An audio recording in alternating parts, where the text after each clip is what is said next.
What if your cheapest navy was a city full of thieves? It is 1655, and you have just helped England seize Jamaica from Spain.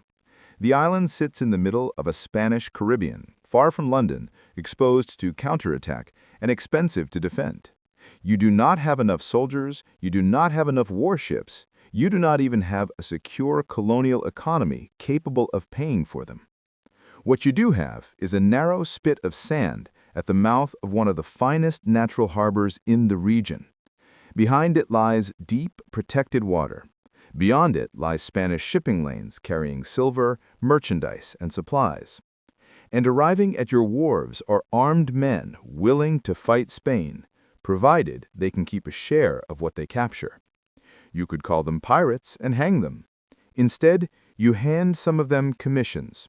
Their violence becomes useful. Their stolen cargo becomes inventory. Their ships become a floating defense force you did not have to build. But the ship is not the real business. The fortune is made when the ship comes home. To own Port Royal, you begin with geography. The town stands on the Palisados, a sand and silt barrier guarding the entrance to Kingston Harbor. Large ships can shelter inside. A reef and a restricted channel make the approach defensible. Build forts around the settlement, control that channel, and you have something more valuable than a picturesque anchorage, a gate between the Caribbean Sea and a protected commercial basin. The English understand the strategic problem immediately. Spain still claims Jamaica. A conventional defense requires payroll, food, powder, ships, and men sent across the Atlantic. Every month of protection consumes money before the colony produces much of its own. A privateer changes that calculation. He finances or assembles his own vessel, recruits his own crew, and accepts the risk of finding a target. Your government supplies the legal switch.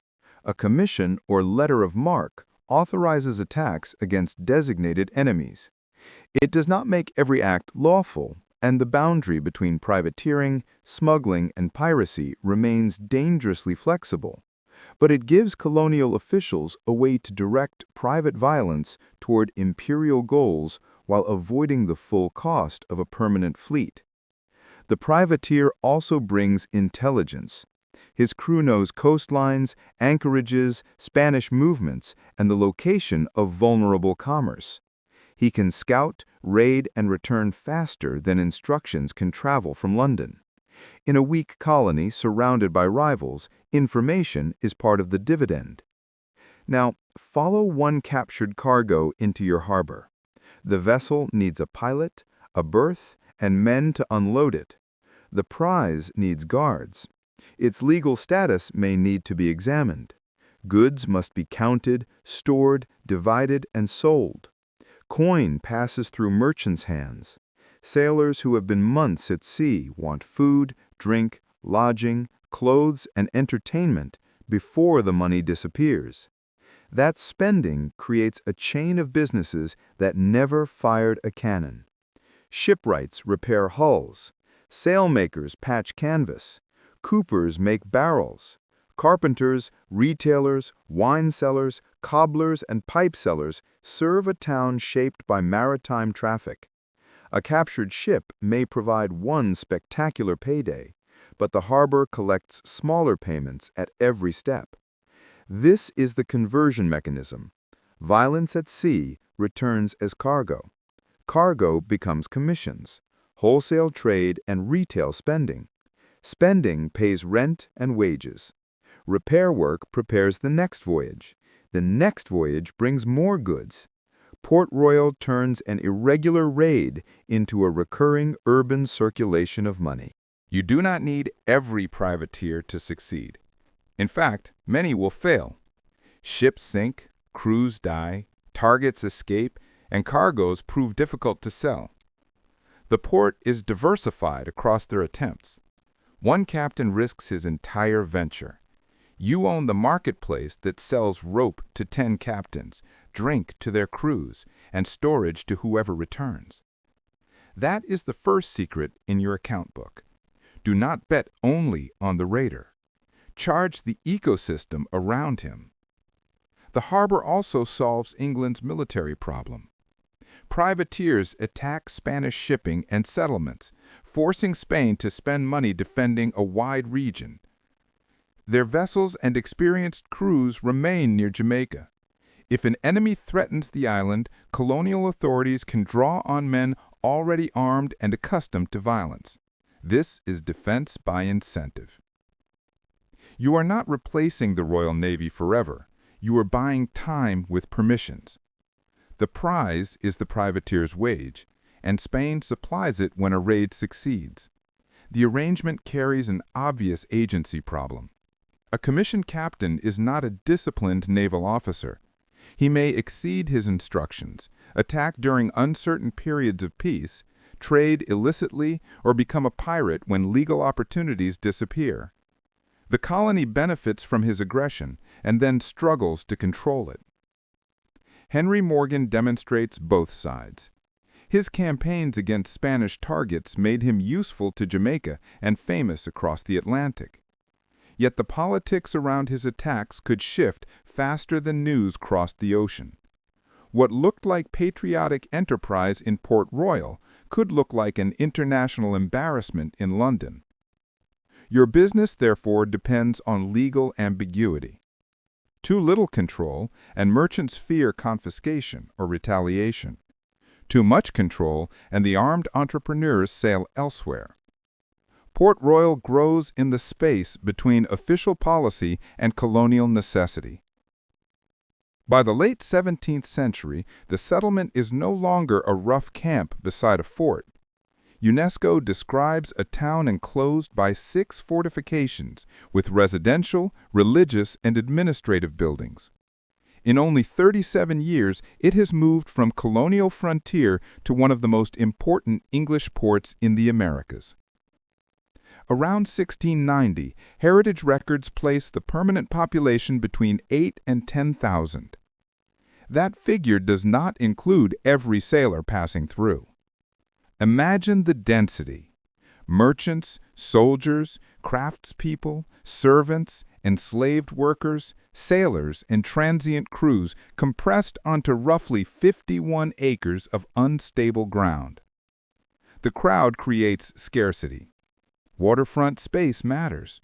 Warehouses near the quay turn goods faster than buildings inland.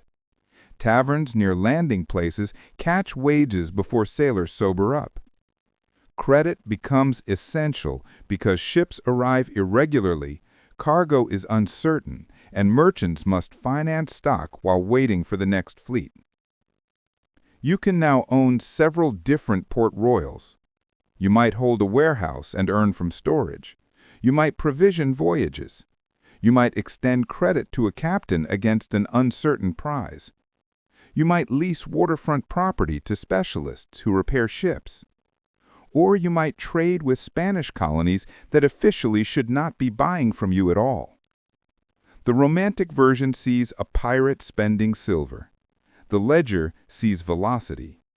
How many times that silver changes hands before it leaves the town. But there is another side of the balance sheet, and it cannot be hidden behind pirate mythology. Port Royal was a major hub in the trafficking and sale of enslaved Africans. UNESCO's nomination material records that thousands of enslaved people were sold, resold, and sent onward to English and Spanish colonies through this system. Enslaved labor also helped build and sustain the physical city. Documentary evidence cited in the nomination shows enslaved people forced onto public works and fortification projects. The walls that protected merchants and privateers were not simply paid for by adventurous trade. They were built through coercion. Between 1668 and 1691, the nomination records more than 811 ships trading goods and enslaved Africans through Port Royal. That number changes the scale of the story. This is not a colorful den living only from occasional loot. It is infrastructure within a growing Atlantic commercial system whose profits depend heavily on forced movement and forced labor. The port's success also supports Jamaica's plantation economy. Imported labor, supplies, credit, and shipping connect the town to estates inland. Sugar and other colonial goods create legal cargoes. Merchants who once relied heavily on privateer spending can diversify into plantation commerce, transshipments, and contraband. So the economy matures without becoming clean. Private violence, illegal trade, state policy, and slavery are not separate stories happening in the same place.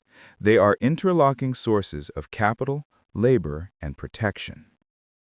Now ask what your revenue actually looks like. You cannot place one neat price tag on Port Royal because the asset is a network. The Crown claims customs and political control. Colonial officials issue commissions and regulate trade. Merchants earn margins on goods and credit. Property owners collect rents. Tradespeople sell services. Privateer crews divide prizes after costs and claims. Each participant sees a different ledger, but they all need the harbor to function. A captain without merchants owns cargo he cannot convert. A merchant without secure anchorage cannot receive ships. A tavern without transient crews is merely an expensive room on a sandbar. A governor without armed shipping faces Spain with promises from London. The port coordinates them. Its deep water lowers the physical cost of arrival. Its forts reduce the risk of attack. Its courts and officials give transactions a legal surface. Its warehouses preserve cargo. Its dense market finds buyers. Its reputation attracts the next ship. This produces a network effect centuries before anyone uses the phrase. More armed vessels attract more repair trades. More trades make the harbor more useful. More commerce justifies stronger fortifications. Better defense attracts more merchants. Every new participant increases the value of access to the port system. And that system can earn even when the most famous participant loses. The tavern sells drink before the sailor knows whether his next voyage will pay. The shipwright charges for repairs to a vessel that may never return. The merchant takes a margin when captured cloth is exchanged for coin. The city monetizes motion. There is still a dangerous weakness. Your system depends on conflict.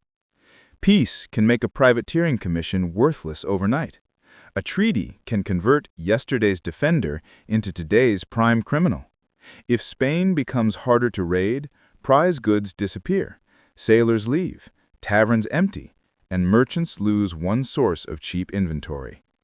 Port Royal survives this transition better than a pure pirate camp because it has become a genuine port.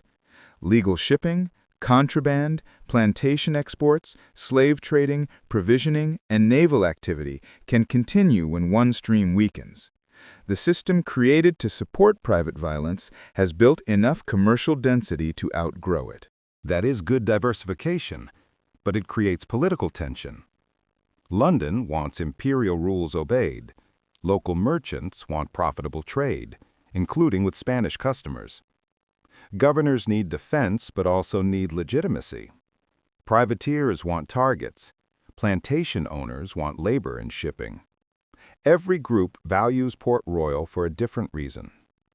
Your management problem is to keep them using the same harbor without letting one destroy the market for the others. Suppress pirateering too quickly, and you lose defense and spending. Tolerate uncontrolled piracy, and legitimate merchants face diplomatic and legal risk. Tax too aggressively, and the fleet relocates. Fortify too little, and Spain may take the whole asset back. The apparent lawlessness is therefore not the absence of a business model. It is a risky attempt to balance incentives that the English state cannot yet manage directly. Then, on the morning of June 7, 1692, the ground breaks the ledger. The sand beneath Port Royal behaves like liquid. Buildings collapse, and sections of the town slide toward the harbor. Water follows. Heritage documentation estimates that roughly 2/3 of the town is submerged. Warehouses, streets, homes, and people disappear beneath water and sediment. The disaster is not a moral judgment, whatever later preachers claim. It is a concentration risk made physical. You placed dense wealth, administration, defense, and trade on unstable reclaimed ground because the harbor position was too valuable to ignore. Your forts cannot stop it. Your commissions cannot redirect it. Diversification across taverns, warehouses, and merchants means little when all of them share the same narrow strip of land. Yet even this does not erase the underlying asset. Maritime activity continues. Survivors rebuild, while commercial gravity increasingly moves across the harbor toward Kingston. Port Royal's buildings can sink, but the protected basin, shipping routes, and strategic location remain. That is the final entry.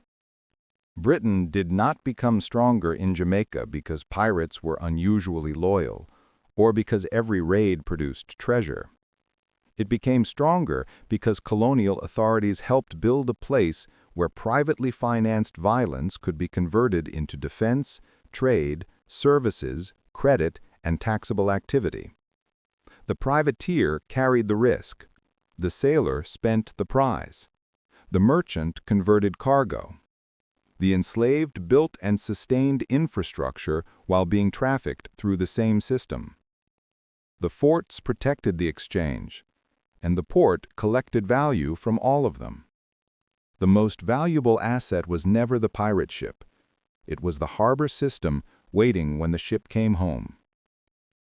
If you want another historical business opened across this table, take your seat by subscribing. The accounts remain open, and the most valuable owner is rarely the one holding the sword. This is Owning History, where history opens its account books.